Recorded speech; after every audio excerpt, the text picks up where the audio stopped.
Françoise, Valentine, les Souches, Létine, La les Bras. radio des villages.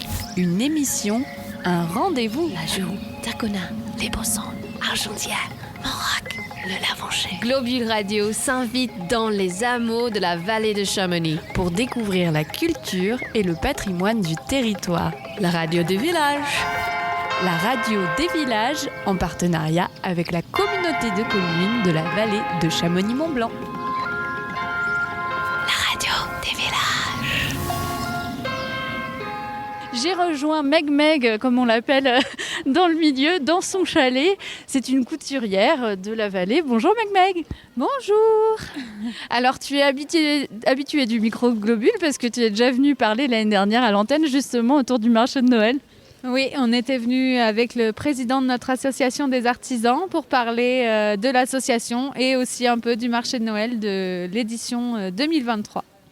Et tu es encore là. Alors explique-moi, alors là j'ai le stand sous les yeux, je vois des chaussettes de Noël, je vois des sacs, je vois des bananes, je vois même des doudous.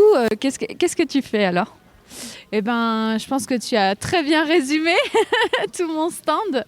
Et je fais également des sacs emballage cadeaux écolo pour pouvoir emballer les cadeaux et les réutiliser, ces sacs, ces petites hottes du Père Noël chaque année. Et du coup, ne pas acheter de papier et contribuer un petit peu aussi à l'écologie sur la planète. Et donc, ça te prend combien de temps, par exemple, pour faire une chaussette ? Une chaussette, une seule. Une seule. Ici, on n'a qu'un pied. Parce que, en général, je les fais par plusieurs. Pour en faire une, j'en ai pour une bonne heure et demie, quand même. Entre la broderie, la coupe de tissu, l'assemblage. Voilà, c'est quand même pas mal de travail. Et oui, et ça fait combien de temps que tu fais de la couture ? Ça fait depuis 2019 que je suis couturière. Il y a quelque chose qui a fait qu'en 2019, je sais pas, il y a eu une révélation dans ta vie où tu t'es dit, mais en fait, mince, je vais faire couturière là, j'en ai marre que... Tu vois ?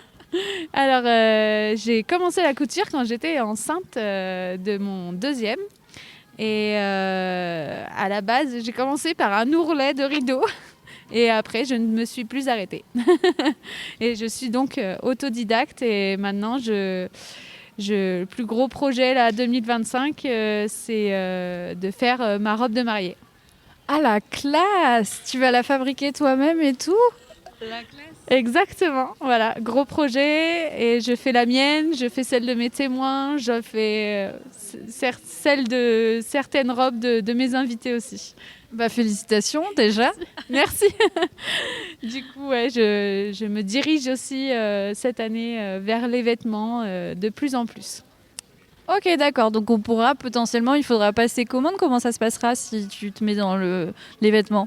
Eh ben oui, on voit ensemble un projet, on cherche ensemble les couleurs, les tissus, les modèles, on s'inspire et on bâtit ensemble un vêtement sur mesure, quoi. Et c'est vraiment chouette. Ok, et comment on peut te contacter ? Alors là, j'ai mes petites cartes avec moi sur le marché. Il y a le QR code sur mon panneau ici au marché. Je fais le marché hebdomadaire tous les samedis matins quand il fait beau, parce qu'on n'a pas envie d'être sous la pluie ni sous la neige.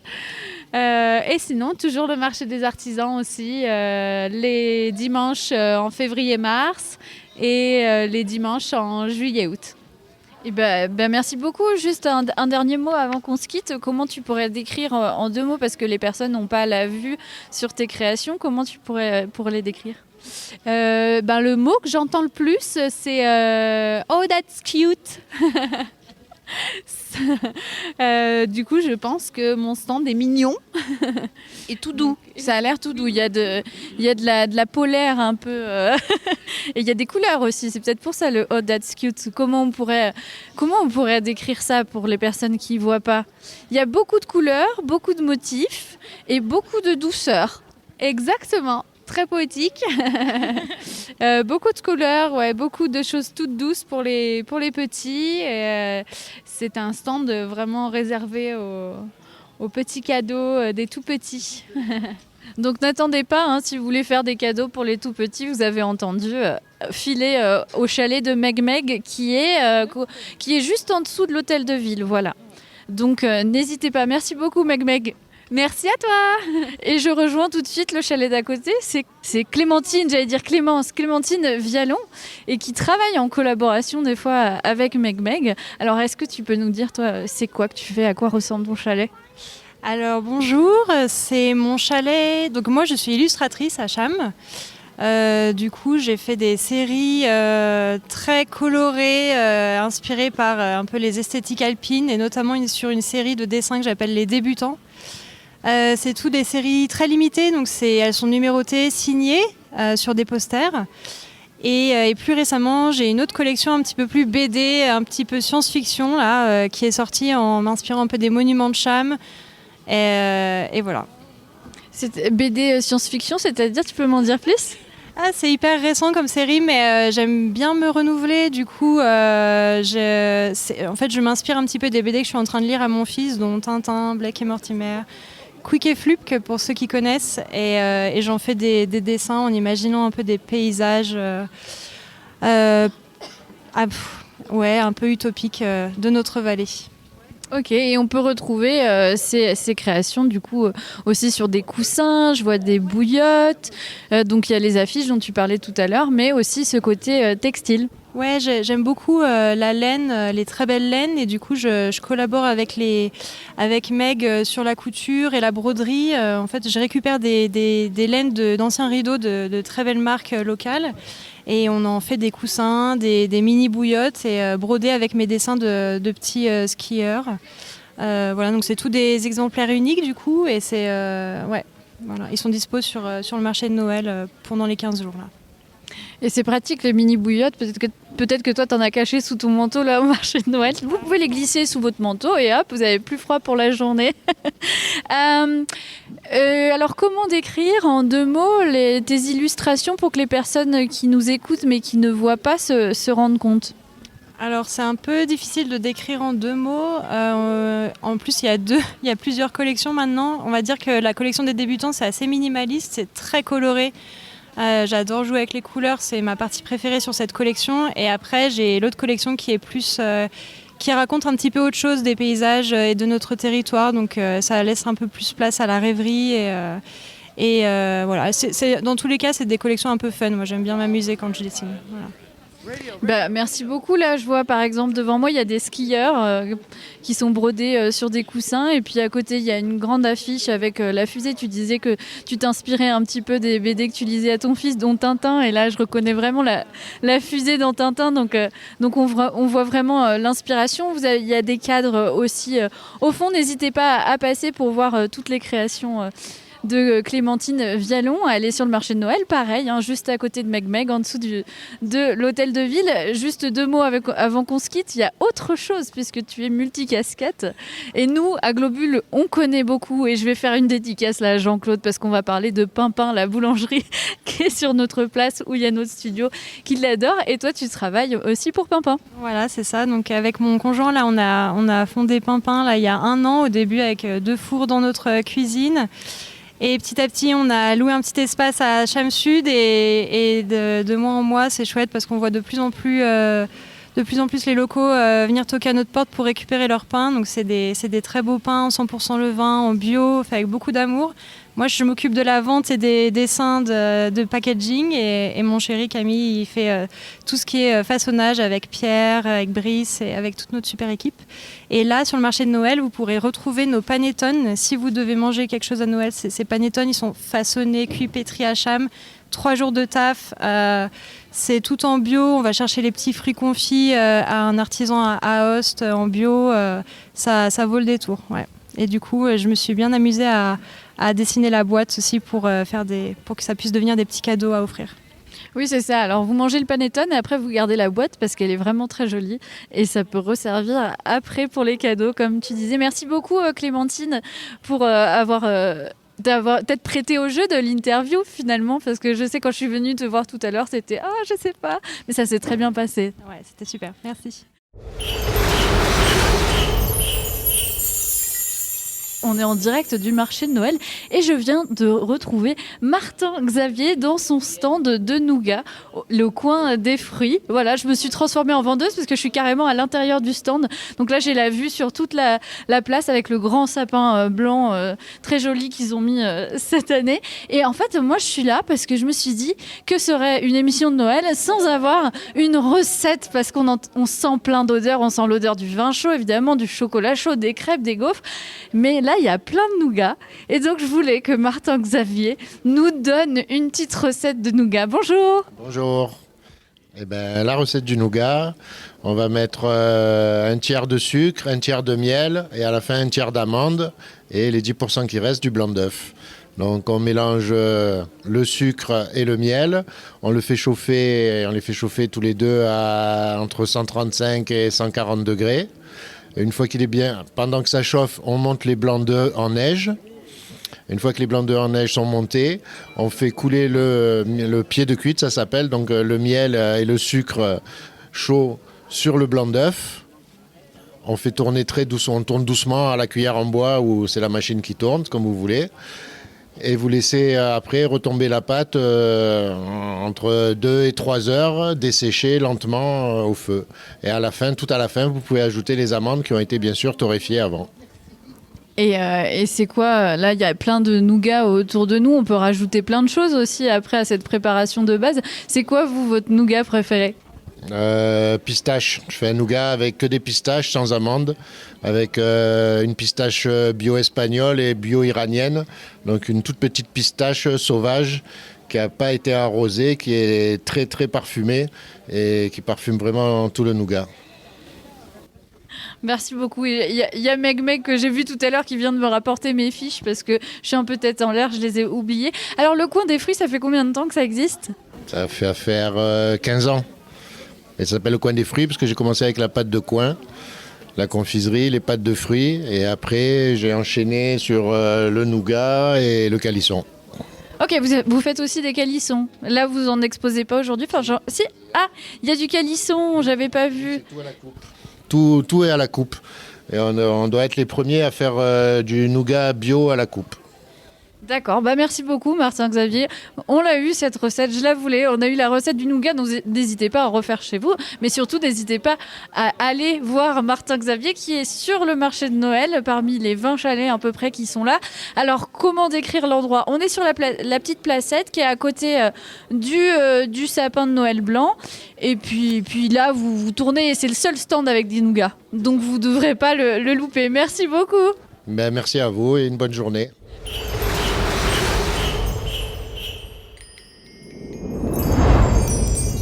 Je suis juste à côté du grand sapin blanc avec des pics dorés et des boules dorées qui a été fait à l'occasion de ce marché de Noël. Mais je suis aussi juste à côté de Eric de l'atelier Krag qui est juste à côté de Clus. Bonjour Eric. Bonjour tout le monde. Bonjour. Alors, là, je suis devant vos deux stands parce que vous avez deux chalets entiers remplis de... Comment je pourrais décrire ça? De cadres de bois autour de la montagne.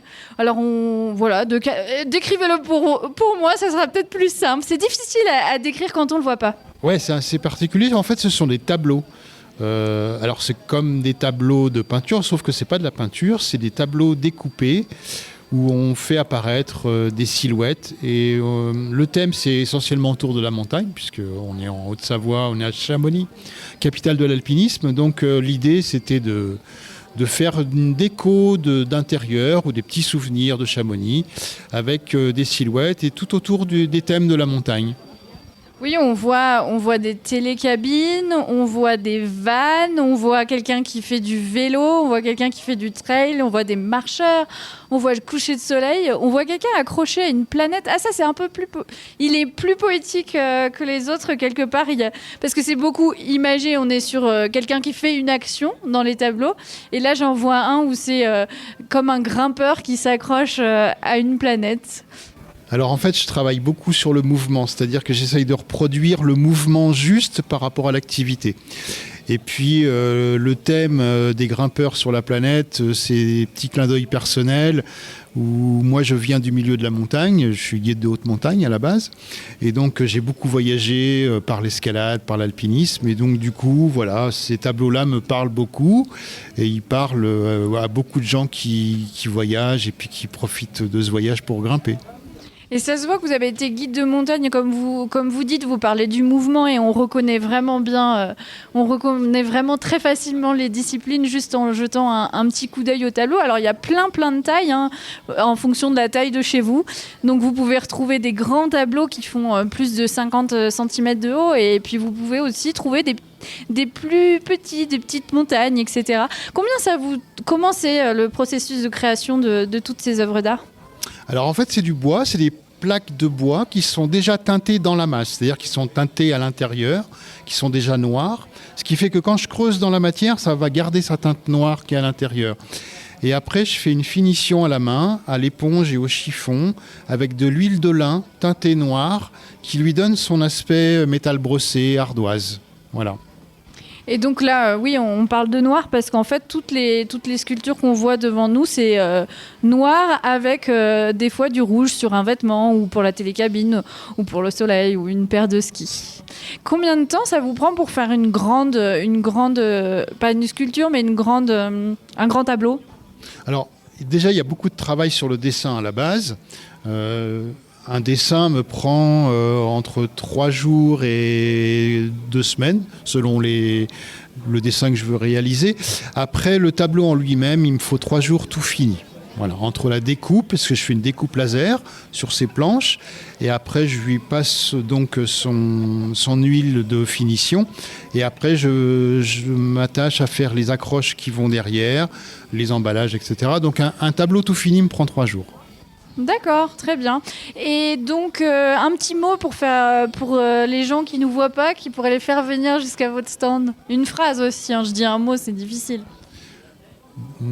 Petit souvenir d'éco-design ? Voilà, alors n'hésitez pas à passer chez Eric pour ramener un petit tableau souvenir éco-design. Comme il l'a dit, il a 2 chalets. Bonjour, on me fait bonjour. Bonjour. Il a 2 chalets qui sont juste à côté du sapin. Vous ne pouvez pas les louper, c'est des tableaux noirs et rouges autour de la montagne. On sent bien l'ancien guide derrière. Merci beaucoup de t'être prêté au jeu de l'interview pour avoir mis en valeur ce que tu fais. J'espère que ça t'a allé. Ben ouais, c'est super. Merci beaucoup de m'avoir interviewé, puis merci de m'accueillir à Chamonix aussi. Bah de rien. Et où est-ce qu'on peut te retrouver ? Donc là, il y a le marché de Noël, mais on peut retrouver tes créations ailleurs, donc dans ton atelier, peut-être à côté de Clus ? Alors, l'atelier, j'y suis pas souvent parce que je suis régulièrement sur les marchés. Je fais le marché de Chamonix, le marché hebdomadaire le samedi matin, régulièrement. Et puis après, on peut retrouver toutes mes créations sur crag.fr. Voilà, crag.fr, notez ça dans vos têtes, ceux qui nous écoutent mais qui ne sont pas encore au marché de Noël. Sinon, ceux qui sont au marché de Noël et qui nous entendent très certainement, n'hésitez pas à passer à l'atelier Crag, juste à côté du grand sapin blanc. Merci beaucoup. Alors, je me dirige maintenant vers des petits gnomes qui me titillent la pupille depuis tout à l'heure.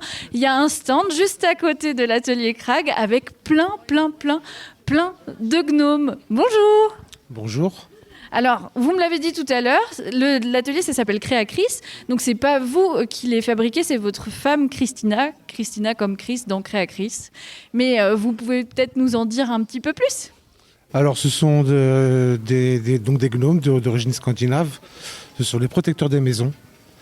Et voilà, il y en a de toutes les formes, toutes les couleurs, toutes les tailles. Ils sont entièrement cousus à la main, chaque modèle est unique. Et voilà, ils sont tout marrants parce qu'on voit pas leurs yeux. Alors voilà, je sais pas, ils ont tous un petit air voilà, ils sont tous différents. Ils ont tous une personnalité, ouais, c'est clair. Quand on les voit, il y a vraiment quelque chose qui se dégage. Oui, ils ont pas de yeux, ils ont tous un bonnet, ils sont très barbus. Du coup, c'est leur spécificité. Ils ont pas d'yeux, mais pourtant ils nous protègent, c'est ça. Donc c'est quoi l'histoire de ces gnomes ? Ce sont les protecteurs des maisons. D'accord, ok, donc on les accroche et on est protégé contre quoi ?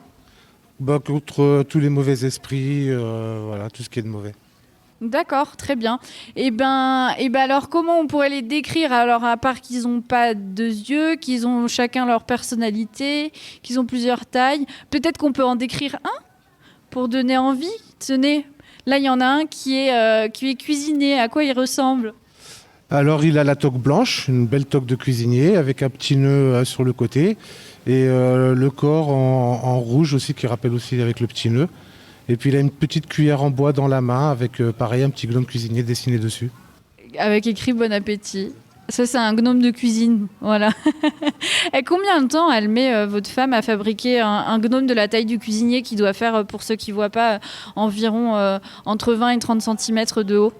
Vu que tout est cousu à la main, elle met entre 3 et 4 heures pour en faire.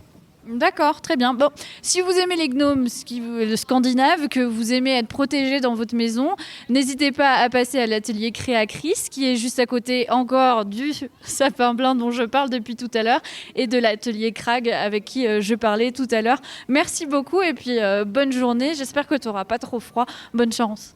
Merci, c'est très gentil, puis joyeux Noël à tous. Joyeux Noël! La radio des villages. Une émission, un rendez-vous. Globule Radio s'invite dans les hameaux de la vallée de Chamonix pour découvrir la culture et le patrimoine du territoire. La radio des villages en partenariat avec la communauté de communes de la vallée de Chamonix-Mont-Blanc.